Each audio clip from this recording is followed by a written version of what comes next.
Hey you guys, and welcome to this week's episode of Smoke Radio! Just a little update right before we get into the show. I wanted to let you guys know that I was kind of annoyed talking about the Kardashians every other week, okay? No hate to them, but that's not my cup of tea. And I was like, who am I becoming? So this week, we're going to make things a tiny bit more personal. We're gonna have a little book talk segment, and I guess we'll just see how it goes. Hey you guys, welcome to this week's episode of Culture and Chaos, where we dive into all of the tea, what's culturally significant, what we need to remember, what we need to forget. This week, I'm super excited because I wanted to change up the show just a little bit, and so I have a few new segments that I am excited to get into. I hope you love it all, and for the first song of the day, we are playing Cage the Elephant because our very first listener of the day, Sky, requested as such. This is Portuguese Knife Fight. That was Portuguese Knife Fight by Cage the Elephant. And the first thing I want to talk about is kind of controversial, but I'm just going to come out in here and say it. Labubus are ugly. I'm sorry. No, but just hear me out, okay? I don't think Labubus are like objectively cute to look at. I'm not a fan of Labubus. They literally scare me. When I see it on somebody's bag, I'm like, what if that comes to life? If you saw a Labubu come to life, you would freak out. Like, if you saw your like childhood cute little stuffed bear come to life, you'd be like, aw. If you saw a Labubu come to life, you would run away. And this is the point I'm trying to make, okay? They scare me so bad. And I'm not even kidding. I was walking in central London with my bestie Karima, and I saw Labubu on a Birkin. And we were literally like, can we run away from this? Like, I do not want to see this. If you guys don't know, Labubu is kind of like the new Sony Angels. It's like a little collectible, scary baby toy. Oh my gosh, I don't even know how to describe it. I love Sony Angels, and that's because they're like objectively cute, no? Like, they have little hats on them, and they don't look scary, like they're gonna come alive and eat your soul at night. One thing I do appreciate about Labubus, because everybody is buying them, is the fact that they're kind of like making people connect with their inner child, and I love that. Like, do you guys not think like just collecting things that are little toys, although ugly, sorry Labubu, it is so cute, and it's making people feel like little kids again, line up outside the toy shop, which I can appreciate because I always think about how like when we were younger, silly bands was the it thing. My mom would literally be in the line to get me silly bands when I was like 7, and I was always wondering growing up, like, where did that craze go? Where did the craze of waiting for a new iPhone, waiting for silly bands, waiting for a new Barbie to drop go? So that is the only thing that Labubus is bringing to society that I am appreciating at the moment. Next up, we are listening to Miracle Aligner by The Last Shadow Puppets. That was Miracle Aligner by The Last Shadow Puppets, and because the comments wanted to talk about this, I will get into it a little bit early. Yes, post-grad blues are hitting, and I am not exaggerating. It is so hard to go from knowing what you will do every single week for your entire life, okay? High school, middle school, elementary school, preschool. Girl, you have had it planned out for you every single day, every single week, and all of a sudden there's nothing to do because obviously there is always that big gap between graduating and then getting a job and getting a life, a real life. Post-grad blues has been hitting me super hard. I always feel like I'm almost like useless. I never know what to do. I feel even if I think I'm doing something all day, by the end of the day, I never feel accomplished.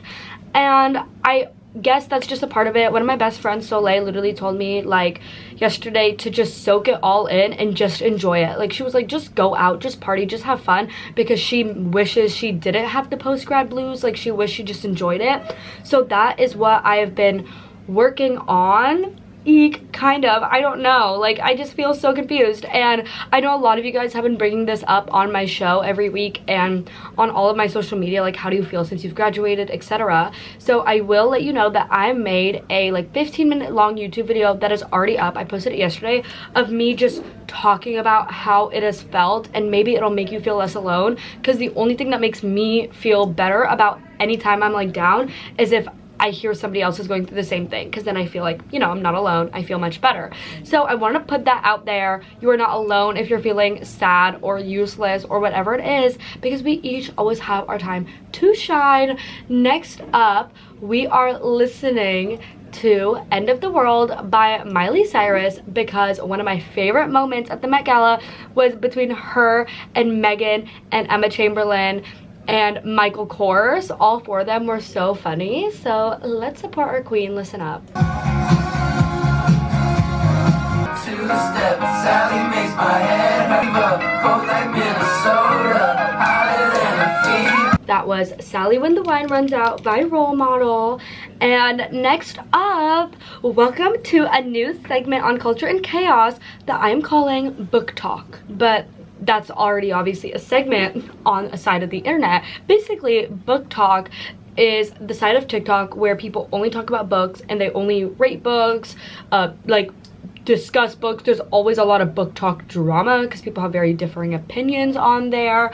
But I wanted to start a little book talk segment on my show because something I never talk about in here is that I love reading and books are a huge part of culture, and the show is called Culture and Chaos, so I thought it would be a seamless fit. Just finished reading The Handmaid's Tale. Oh my gosh. First of all, I have heard from basically everybody on the internet that does read that The Handmaid's Tale is a must read, and what made me really pick it up is that it was banned. It is one of the books that is banned in Florida at the moment. Yes, if you didn't know, America is banning books. Yeah, that's terrifying, I know.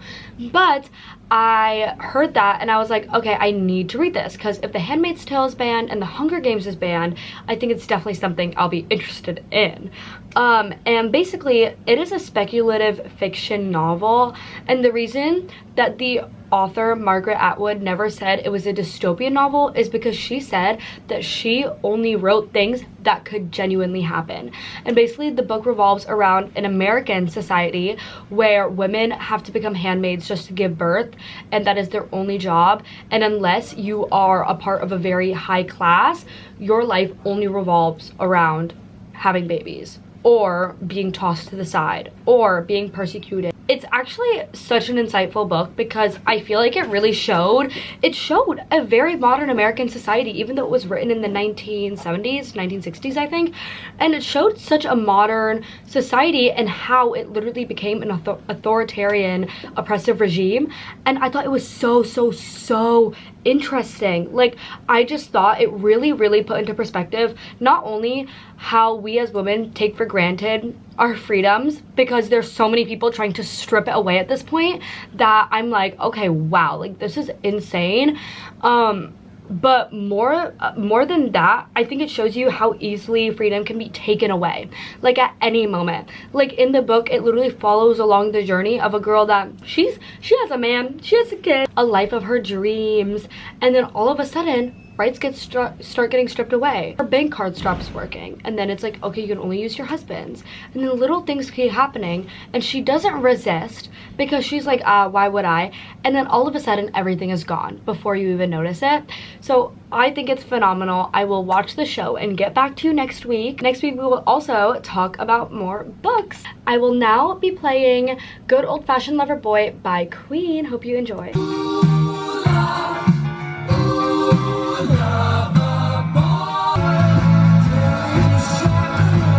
That was Your House by Inhaler. And next up, can I say something that the entire internet is up in flames about? Did anybody else see Youngblood? First of all, Youngblood is like an emo artist, okay, very, ooh, I'm so different and cool and whatever. And this man has just done a 360 flip-a-roo, and he is now doing Brit pop music, and he was seen at the bar in LA, like, eating limes out of girls' mouths, and like, honestly, being super hot. Like, I'm not even gonna lie, I've never ever seen Youngblood as like hot in my opinion, but this changed me. And I don't know if you guys remember, but on last week's show I literally said that if they really wanted Mickey 17 to do good, they low-key should have had Robert Pattinson like go and do things like that, like show up at his fans' houses and like really like appease to the fangirlies, because we make or break entertainment.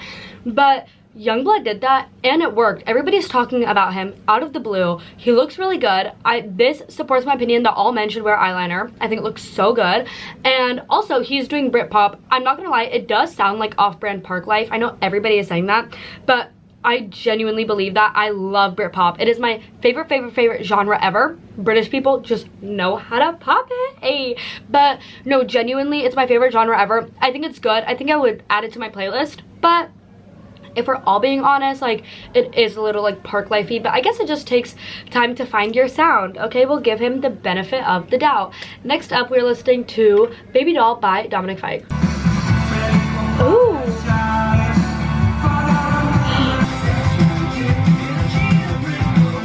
Arabella by the Arctic Monkeys, because we have a queen listening to the show named Arabella, and I would be lying to you if I didn't say yes, I'm a cliche and it's already on my baby names list, because then my daughter will grow up and be like, wow, I am so iconic. Exactly, you know what I mean? I do think names give meaning to like somebody's personality. I've always believed that. Let's talk about the elephant in the room.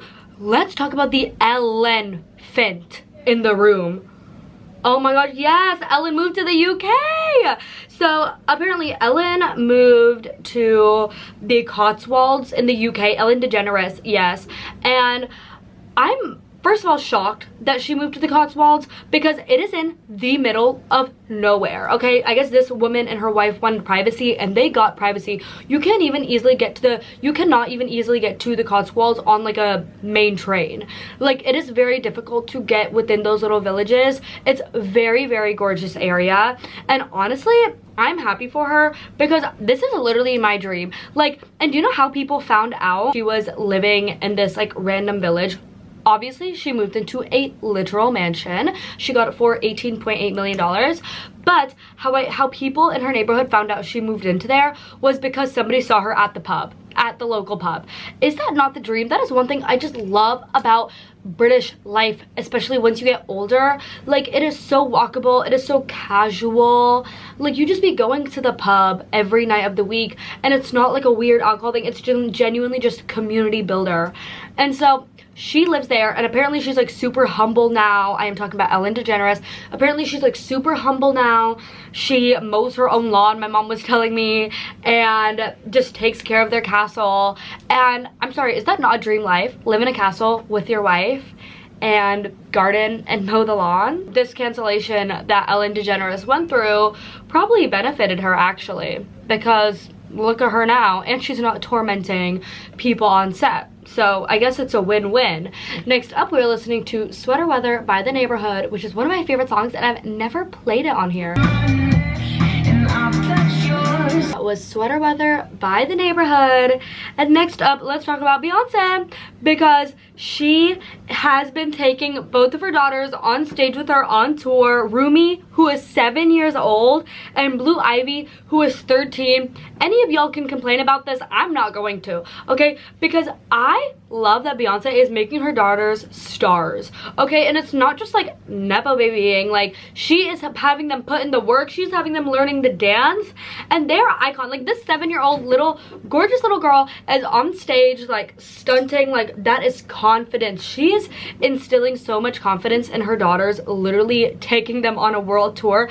I think it is iconic. And obviously, like, I actually really trust Beyoncé. Obviously that sounds parasocial, but like, I don't like that people are like trying to compare it to her, like someone who's like using their kids. I generally don't think she is. I think her kids probably just love what she does, and they're like, mommy, we want to be on stage with you, and so she lets them on stage with her for like a few minutes, you know what I mean? So I love that. Also, imagine being Rumi, like Beyonce's 7-year-old daughter, and being like, yeah, I've been on stage since I was 7 years old. Like, that is an icon. I wish I died and I was reborn as Beyonce's child. Anyways, next up we're listening to Love Galore by SZA and Travis Scott. That was Love Galore by SZA and Travis Scott. And next up, you guys are gonna call me a clown, but I do actually believe this time that Taylor Swift is hinting at her new Reputation album. Now, I know I have said this a few times before, that Taylor Swift is hinting at it and then she never does, but no, genuinely, I think she is going to release Rep soon. Let me tell you why. Okay, first of all, she wore black and white to her Mother's Day brunch with the Kelsey family and her mom. Now you're gonna be like, girl, you're reaching. No, but just keep listening, because everything on the menu of that brunch place was $13. Now, I hope this wasn't fake news that I was reading, but I saw it for my own eyes. I saw the picture of the menu. Everything on the menu was 13. Now, you cannot lie. Like, she definitely did that on purpose. And then, now what convinced me but made other people less convinced, and I was like, I think you guys are looking at this wrong, is that Donna Kelsey, Travis and Jason Kelsey's mom, went on their podcast for Mother's Day, and she wore black and white glasses that matched Taylor's black and white dress, and everybody was like, oh no, this is not, like, this is just a coincidence. This is not, why would Donna Kelsey care? But no, think about it. Like, when you're in a relationship, you get really close to your partner's parents and partner's family. Why wouldn't their mom be into, like, doing little, like, hee-hee moments for a fan base? Like, I think their mom definitely would.